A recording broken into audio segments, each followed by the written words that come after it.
is starting. It says we're live.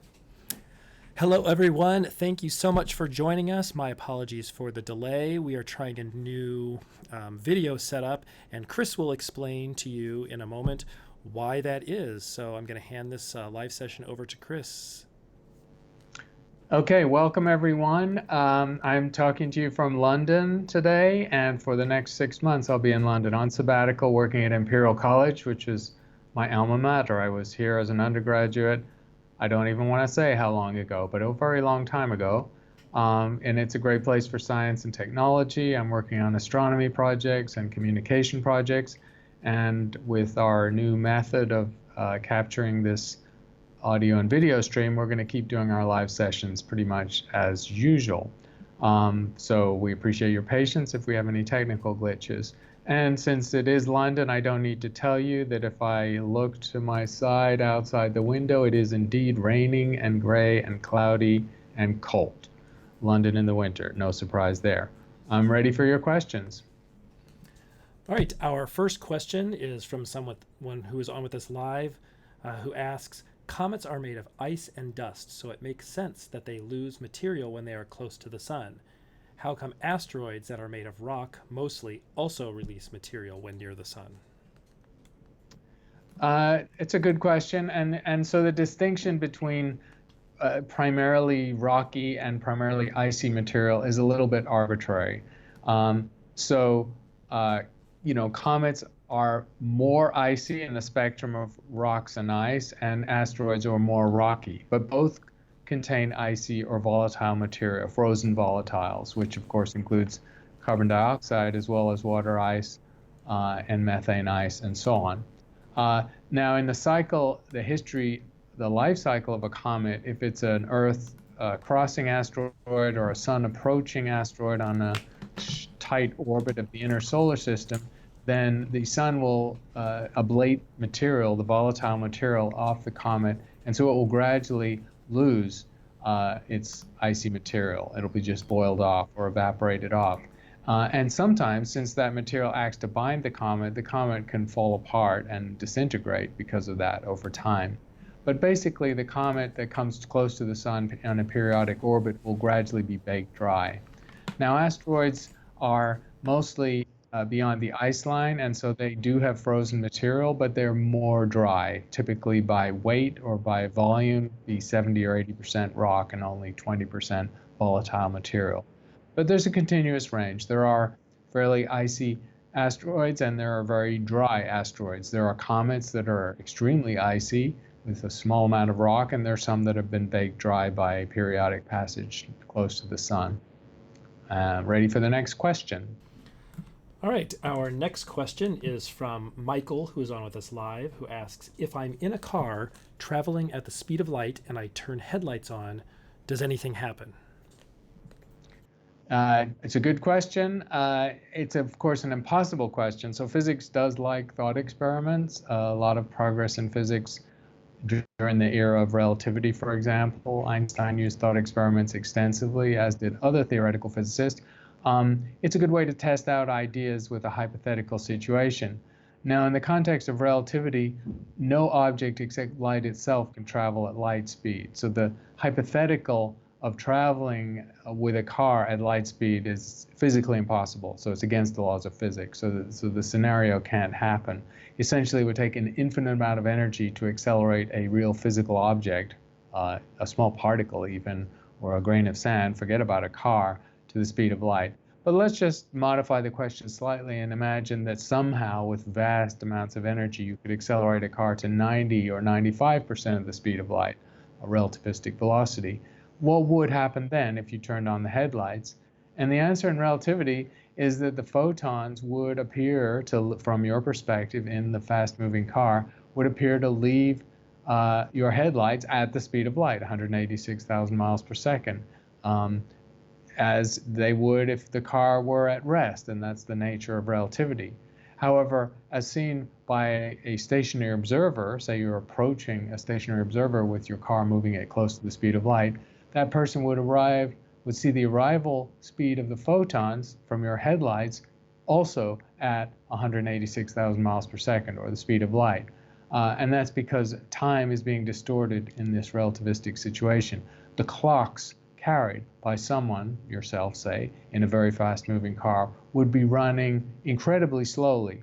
And so when you use that distortion of time combined with the constancy of the speed of light and also compression of distance, the car moving at that speed would be heavily squashed in the direction of motion, literally distorted by relativity itself.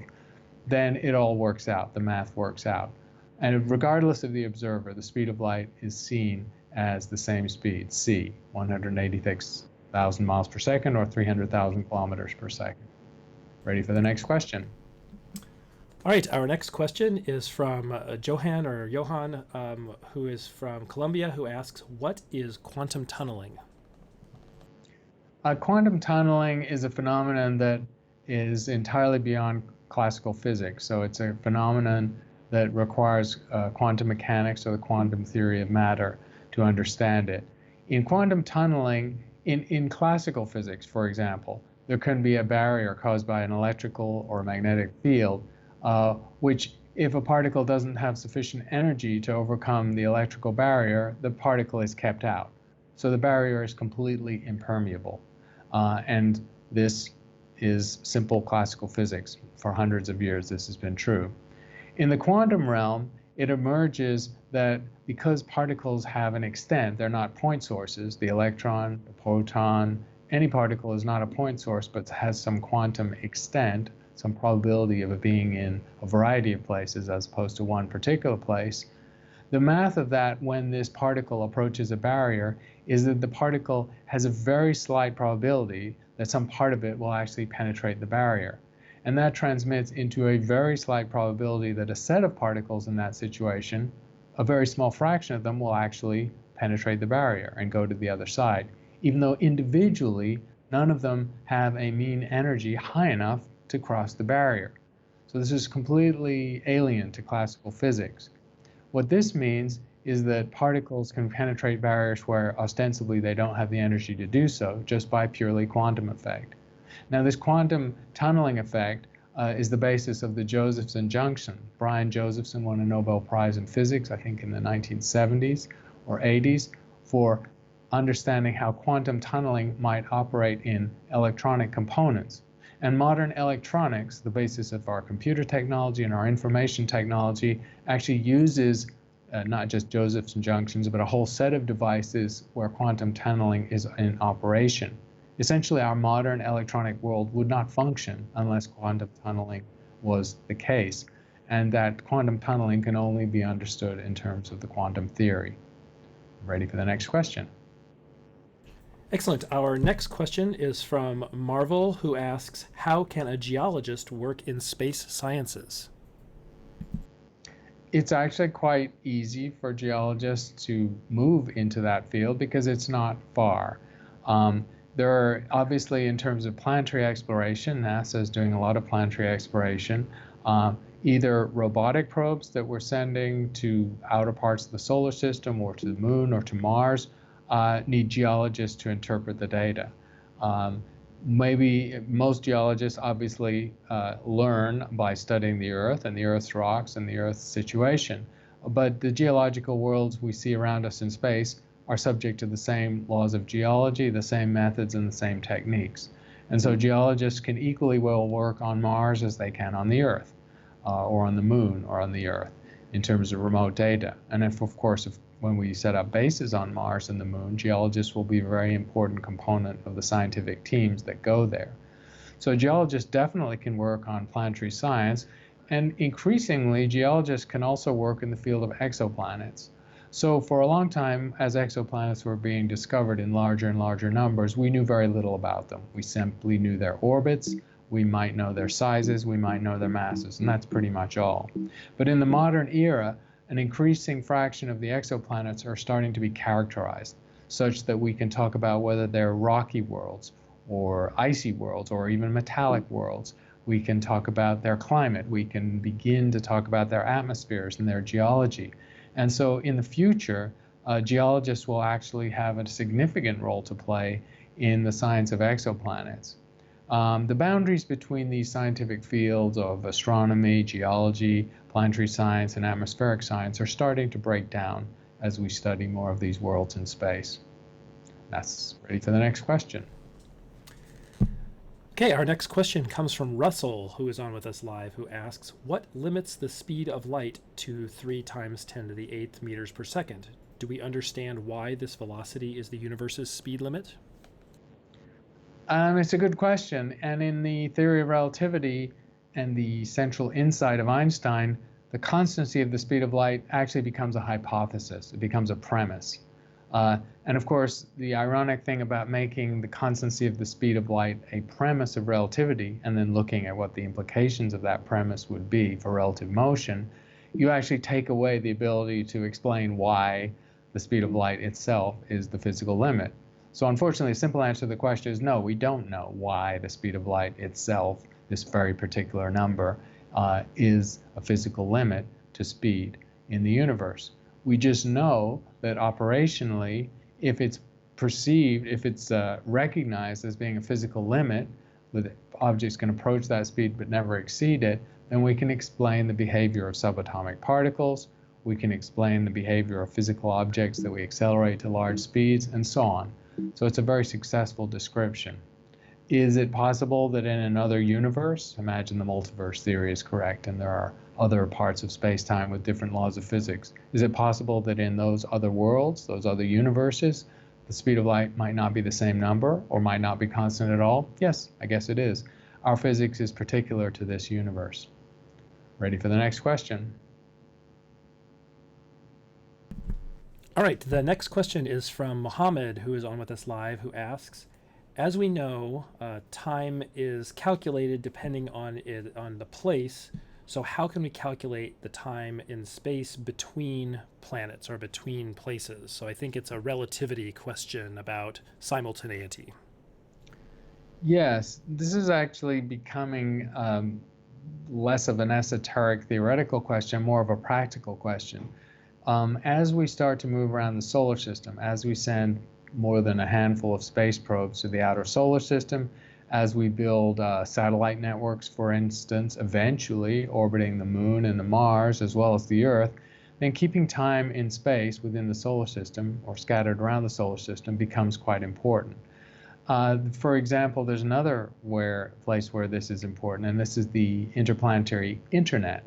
So as we start to send data around the solar system, as we explore these new worlds, as people work in space and have to send data to and fro from the Earth and between remote locations, then having an internet that works and keeps time accurately becomes important. So all of this, of course, is done with light signals, and those light signals have to be transmitted from point A to point B. And those light signals, of course, because of relativity, include the relative motion of the objects from which they are transmitted. So the moon is moving relative to the Earth, Mars is moving relative to the Earth, and that relative motion impacts the light travel time between those objects. So relativity explains all of this, and if we start to use general planetary travel, then these timings will actually have to be quite precisely determined. It's already the case with the GPS satellite network. So these are objects in orbit around the Earth that are designed to produce high precision of position accuracy. And that precision only works if you include relativity in the calculations of how the signals are bouncing from the Earth's surface to the moving satellites. So the solar system will present just a larger scenario like this. Ready for the next question? Excellent. Our next question comes from Tavinder, who is on with us live, who asks, can you explain the mystery of the Methuselah star that was measured as being older than the age of the universe? Yes, I think that was an uncertain measurement, and there's now no conflict with cosmology. Measuring the age of the universe is based on a model of the expansion rate going back in time and what the contents of the universe are, because projecting the expanding universe back to an origin point 13.8 billion years ago depends on knowing how much dark matter and dark energy there is in the universe. Those cosmic numbers are fairly well determined. So the age of the universe in cosmology is a fairly well determined number with a precision of a couple of percent. The age measurement of any star, including the Methuselah star, is much less certain. It is difficult to measure the age of a star without knowing its mass fairly accurately, and that's the hardest thing to measure for an individual isolated star. In a binary, it's easier, but for a single star, it's hard. And it also depends on a theory of stellar evolution to know the age of a star. So since the age and the mass of a star are the hardest things to measure, we don't have very accurate measurements of those numbers. And I think the current conventional wisdom with a number of research groups working on it is that the Methuselah star is indeed an extremely old star from probably the first generation of stars that formed after the Big Bang, but it doesn't present a conflict with cosmology. Ready for the next question? Our next question comes from a live viewer who asks, will the universe continue to expand forever, or will the expansion stop and everything collapse backwards? For a while in cosmology, there were these two scenarios on the table. The fact that the expanding universe might have sufficient matter in it, since we know there's a lot of dark matter as well as the visible matter that we're made of, that matter would have been sufficient not only to decelerate the expansion, which has been happening for a period of billions of years, but eventually to overcome the expansion rate and lead to a contraction and eventual collapse into a mirror image of the Big Bang. That scenario was on the table until probably the mid to late 1970s or the early 1980s, when it became clear that the matter content of the universe was really insufficient to stop the expansion. This got even stronger, this argument, in the 1990s when dark energy was discovered, because dark energy is causing the expansion rate to accelerate or increase, or rather the size of the universe to increase at an accelerating rate. So with the dark matter insufficient to overcome the expansion rate, and with dark energy causing stuff to move apart even faster, ever faster, it's almost certain that the universe will not recollapse and that it will continue to grow larger and colder forever. Ready for the next question? Excellent. The next question comes from Kim, who is on with us live, who asks, if a star explodes, or when a star explodes, where do all the particles go? When a star explodes, as for example a supernova, the expansion rate and the energy of the explosion is sufficient to liberate the material from the star, from the gravitational field of the star. In other words, it has more than the escape velocity. So these particles, these blast waves that go out from a supernova are moving not just supersonic speeds, but at relativistic speeds, significant fractions of the speed of light. So particles moving extremely fast. So that material is essentially lost from the star forever.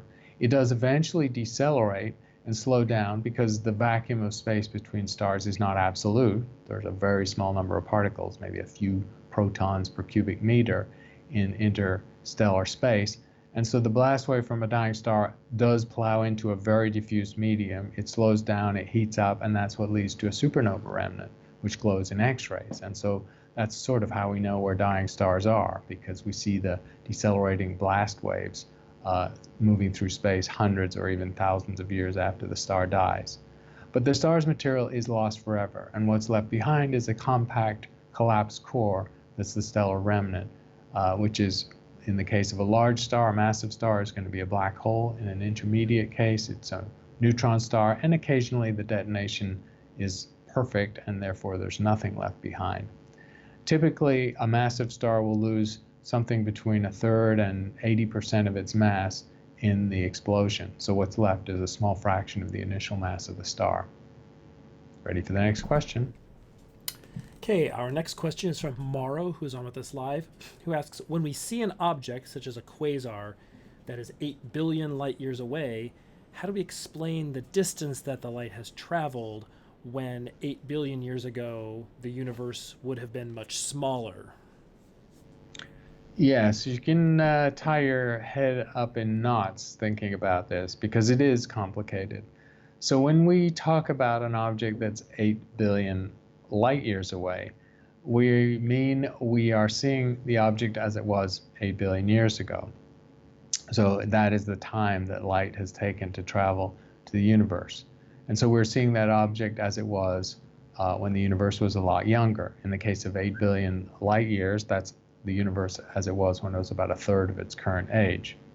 So that's the age part, which is fairly simple because light travels at this constant speed as we've been discussing before. And so we look back in time by the light travel time. Now the distance of that object, that's a different matter entirely because as the questioner notes, the universe was smaller when the light from that object was emitted. And the universe has been expanding since that light was emitted at an originally decelerating rate with dark matter dominant, and then eventually at an accelerating rate in the last 4 or 5 billion years since dark energy has taken over. So when you calculate the distance of an object whose light is 8 billion years old, that distance actually ends up being substantially more than 8 billion light years. So the distance of an object we see where the light is 8 billion years old can be, depends on the math of the cosmology calculation, but it's typically twice as much. It may be something like 15 or 16 billion light years away. Another consequence of this distinction, it caused because the universe was expanding initially faster than the speed of light, is that even though the universe is less than 14 billion years old, the distance to the most distant object we can see is about 39 billion light years. You know, something like 3 times the age in billions of light years, which seems like a contradiction until you recall that the universe has been expanding faster than light for the early part of its history. Ready for the next question? Thank you. Our next question is from Divyansh, who asks, what is the reason behind the gravitational pull of the black hole, and what's the reason behind it having such a strong gravitational pull? The gravity of a black hole is a function of its density, essentially. At a large distance from a black hole, the gravity just takes the value you would calculate in Newton's theory. In other words, if the sun were instantaneously compressed to a few kilometers across its Schwarzschild radius and took the formal definition of a black hole, at the distance of the Earth, the gravity force we'd feel here would be unchanged. And in fact, if that hypothetical happened, the sun being squashed overnight or suddenly into a black hole of the same mass, the Earth would continue unperturbed in its orbit. So the gravity force a far distance from a black hole is no higher than the gravity force from a normal star, say, or a less dense object. When you get closer to the black hole, obviously the gravity increases, and it's an inverse square law. So the gravity force in Newtonian theory goes up as the inverse square of the distance. 2 times closer, the force is 4 times higher. 3 times closer, it's 9 times higher, and so on. When you get very close to the black hole, the gravity force continues to increase, but also the actual amount of gravity can only be calculated using general relativity rather than Newtonian theory. And so that's why black holes have incredibly intense gravity, because their densities are so high that the forces close to the black hole are unprecedented. They're far greater than the gravity force anyone could experience near any normal star. Ready for the next question? The next question comes from Karen, who is on with us live, who asks, I am interested in becoming an astrobiologist, and I'm wondering what kind of undergraduate degree I should follow. And also, this might be a good chance to mention our upcoming course. Yes. I'll put that in first even. We are about to launch very soon, within a couple of weeks, a new MOOC, an astrobiology MOOC, a massive open online course through Coursera. That's the provider. Matthew, you're going to have to remind me the title of our course, because I always forget it.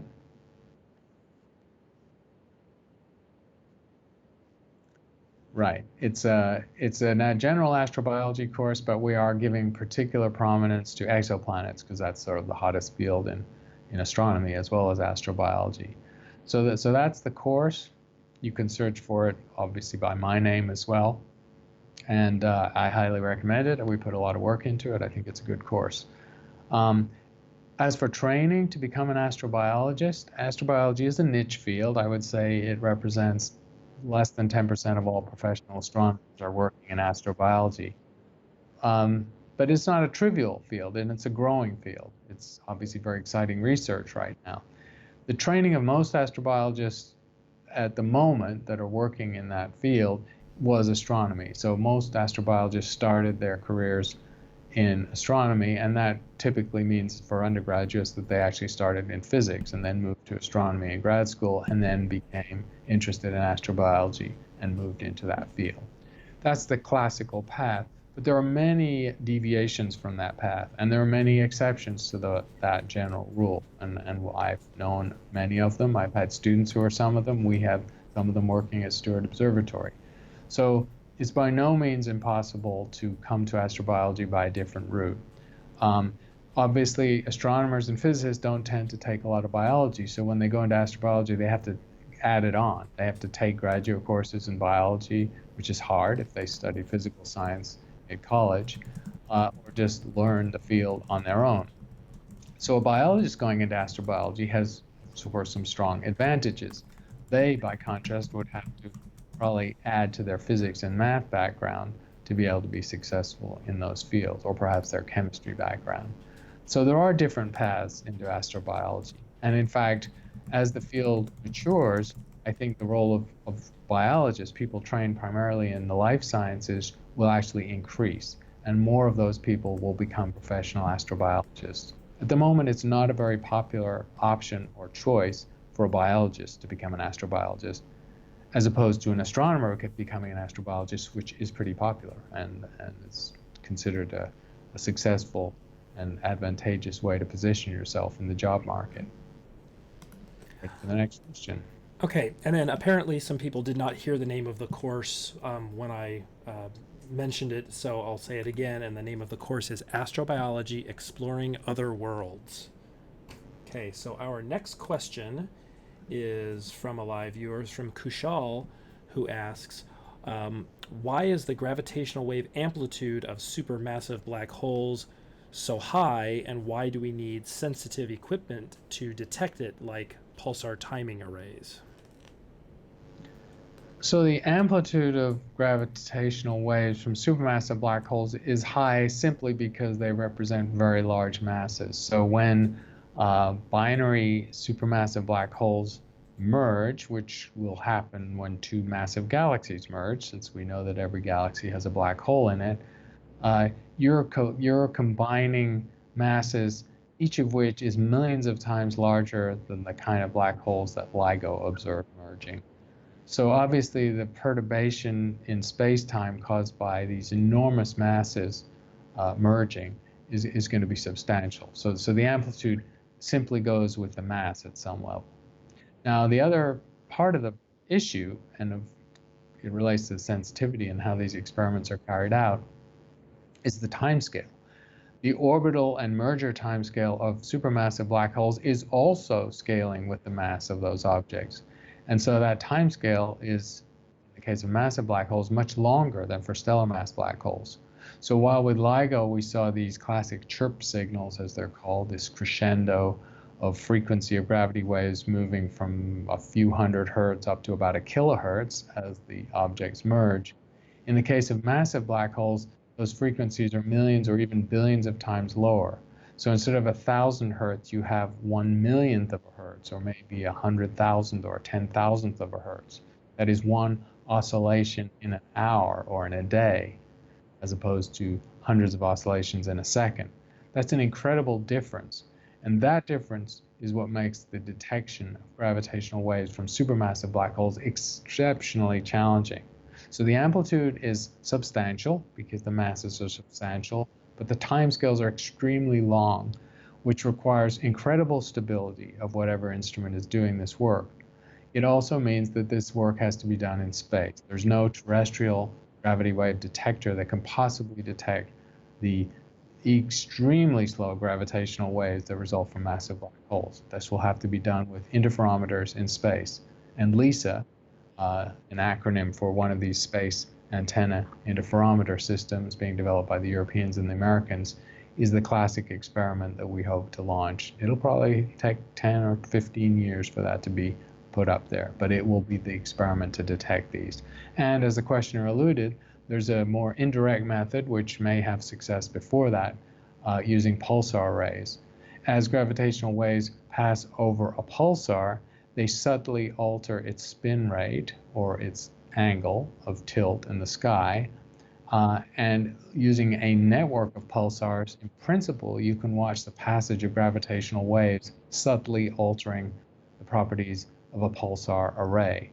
Those pulsar array experiments exist at the moment because we know of thousands of pulsars, and the timing experiments of their pulses are extremely precise, a few parts in 10 to the 17.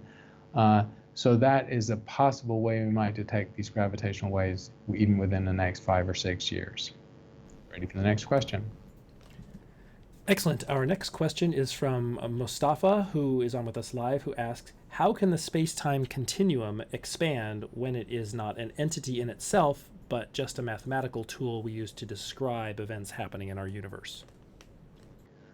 It's a good question because we're used to the idea of concrete objects, physical objects that have a physical size and they might expand, like a balloon expands or metal expands when you heat it up. So that expansion and contraction is well understood. How can nothing expand? It's a good question. However, while space-time is essentially a mathematical construct, in the theory of general relativity, it's a mathematical description of something that has physical reality. In other words, to a relativist and to an astronomer or an astrophysicist, space-time is real. It's something that we inhabit, we occupy. We can measure its properties indirectly by tracers of that space. So galaxies, for example, as they move apart from each other and we measure it as a redshift, they are essentially tracers of expanding space-time on large scales. And we've been using the properties of galaxies, their redshift in particular, to measure the properties of expanding space-time for a century. So it's a pretty routine astronomy to use physical objects like galaxies to be tracers of something that's invisible, called space-time. But all of the evidence we have from those experiments is that space-time is a real physical thing. It's just a vacuum. It's just not physical or concrete in that way. Ready for the next question? Okay, our next question is from Manuel, who asks, what is a parallel universe, and could there potentially be ones that contain doppelgangers of everyone on Earth? Well, that's a scary thought. I think one Earth is quite enough. Yes, parallel universes are a very theoretical construct. There's no evidence they exist, so I should be clear and say that right out front. In the expanding universe model, when we trace it back to the origin, and in particular the fact that it's likely or possible to have been a quantum event that led to our expanding space-time that we occupy along with hundreds of billions of galaxies, in that construct it's possible that there were other quantum events leading to other space-times distinct from our own. And that's the gist of the multiverse idea.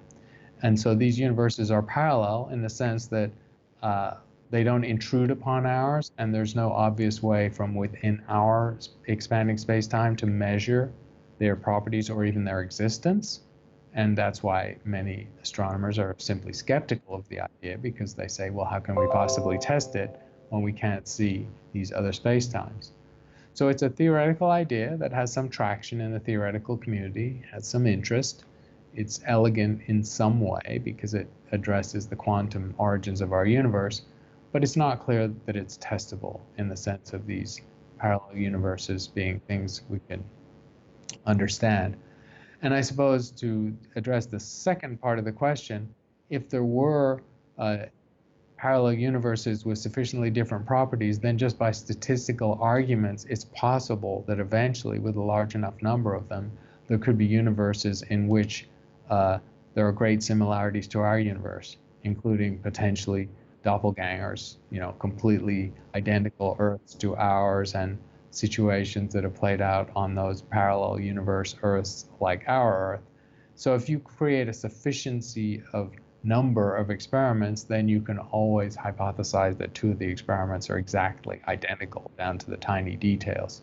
I think that pushes the idea beyond its breaking point, however. Ready for the next question? Excellent. Our next question is from Nikita, who asks, can you please explain cosmological redshift? So cosmological redshift is the redshift that we see when we observe galaxies, essentially all receding from us. It's distinguished from the Doppler shift because the Doppler shift refers to relative motion within a frame of reference. So for example, within the solar system, we can talk about things that move around the solar system relative to the Earth or relative to the sun or relative to some fixed benchmark. In the universe itself, there is no benchmark because the entire universe is expanding. And so we look at the relative motions of things in terms of expanding space-time, and that's the cosmological redshift. So the cosmological redshift is not due to relative motion of two objects, it's due to two objects increasing their separation due to expanding space-time. That's the gist of cosmological redshift. And when Hubble measured the redshift of galaxies, he didn't speculate as to what the theoretical construct behind it was. It was left for other physicists, theorists, to use Einstein's theory of general relativity to explain what Hubble observed in the context of what is now called cosmological redshift. Ready for the next question? All right, our next question is from Kushal, who asks, how can quantum tunneling make neutron stars into iron stars? So it's not, again, clear what neutron material actually is like. We've never inspected neutron material. Neutron stars really only have their properties measured in bulk or in the aggregate and not in any detail. However, we know that the endpoint of a star, a massive star's evolution, is to create the heaviest elements. So neutron stars are the endpoint of massive star evolution, and the precursors to the neutron star would have been a star where all the heavy elements have been created up to iron. And so there was an iron core of great density, denser than water, denser than lead, for example, but of course a plasma because it had a temperature of billions of Kelvin, a very strange state of matter. Now when a neutron star is created, a reverse process of beta decay takes place where neutrons merge with electrons to produce neutrons. And so in a sense, it's not appropriate to talk about a neutron star as being any particular chemical elements, because chemical elements are, of course, by definition, based on the number of protons in a nucleus and the equal number of electrons orbiting them. So neutron stars do not have any chemical elements attached to them. However, their precursors were indeed objects, in many cases, which were primarily iron. Ready for the next question? All right. Our next question is from a live viewer, John Canader, who asks, lots of different scientists have explanations for Fermi's paradox. What is your explanation for Fermi's paradox? So, indeed, Fermi's, we'll just frame the question here. Fermi's paradox, and I actually don't prefer that framing of it. I prefer Fermi's question because a paradox implies something that's internally inconsistent, two premises that are in opposition to each other. And I don't think that's the case with the Fermi paradox or question. Framed as a question, Fermi's question is, where are they? Given sufficient time and the chemical ingredients required to create life in the universe and a huge abundance of locations where that life could exist, and a large amount of time for that life to evolve intelligence, technology, and space travel, the question becomes, where are those intelligent civilizations traveling through space?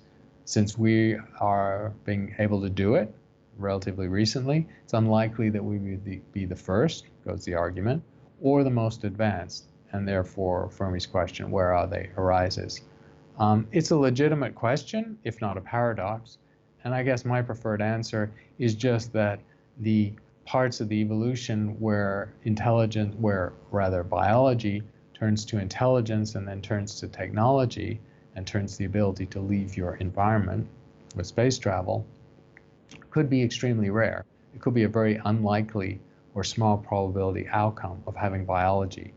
Most biology in the universe is likely to be microbial, and I suspect that most living worlds in the universe are microbial and stay that way for billions of years and perhaps forever, or are stillborn and don't even have biology at all. So if the transitions to intelligence, technology, and space travel are very low probability events, then we could be very isolated in space and time.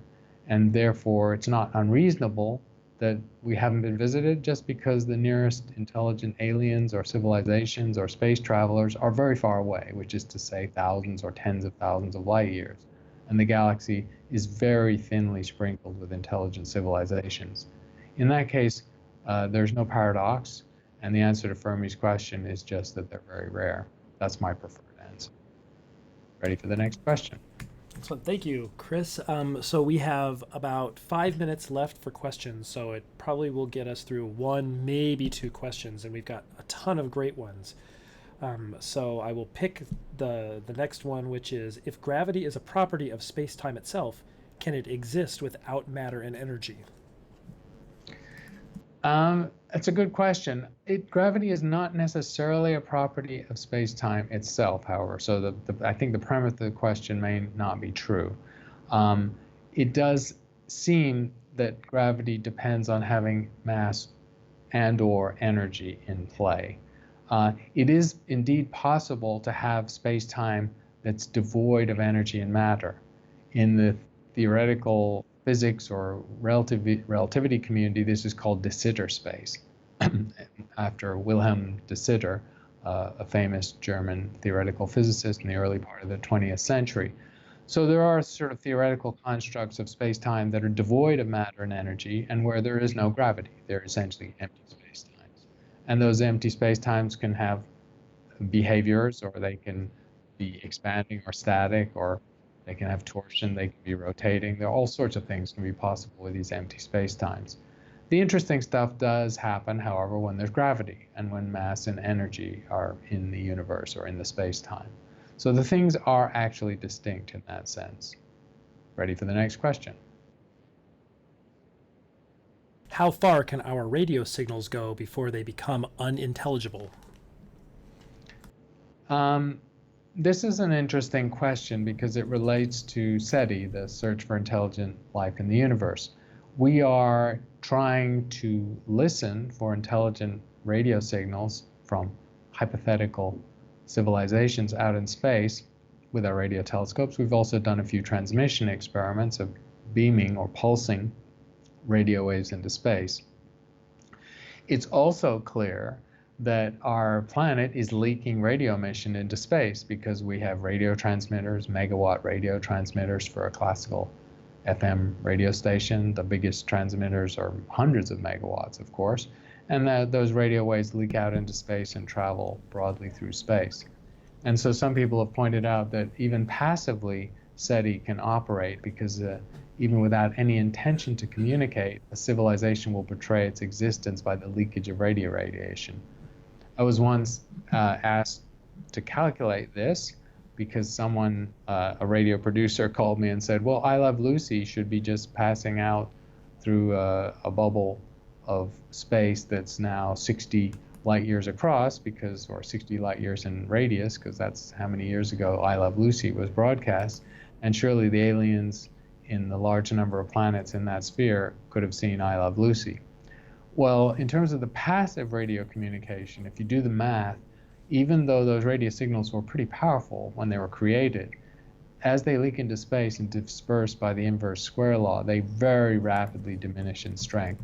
And it turns out that before our most powerful radio signals from transmitters leaking out into space go past the edge of the solar system, past the orbit of Neptune, they have diminished in intensity below the level of the microwave background radio radiation. In other words, cosmic noise. So they are completely undetectable far beyond the solar system. So that's the passive communication. Now the active communication would involve beaming or pulsing, beaming and pulsing, which is to say focusing the radio waves and transmitting them toward particular targets rather than just letting them leak out in all directions. Now those transmissions could indeed be seen at a much larger distance.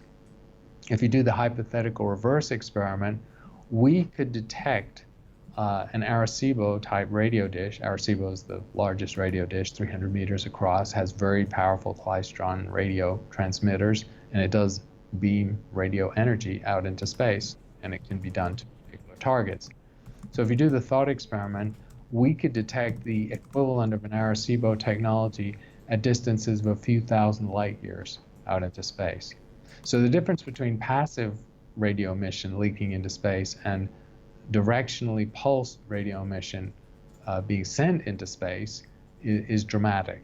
And so our sphere of influence and our sphere of listening is actually quite large when we talk about our biggest pulsed and focused radio transmissions. I think that'll do for today. I'm appreciative that you all joined, and I know there were a lot of unanswered questions. We'll try and keep up the frequency of these to be at least every 2 weeks while I'm in London. I'm not doing too much traveling while I'm here. So thank you for participating, and we'll be back with you in a couple of weeks. Excellent. Thank you, Chris. And thank you, everyone, for joining us. Have a great day.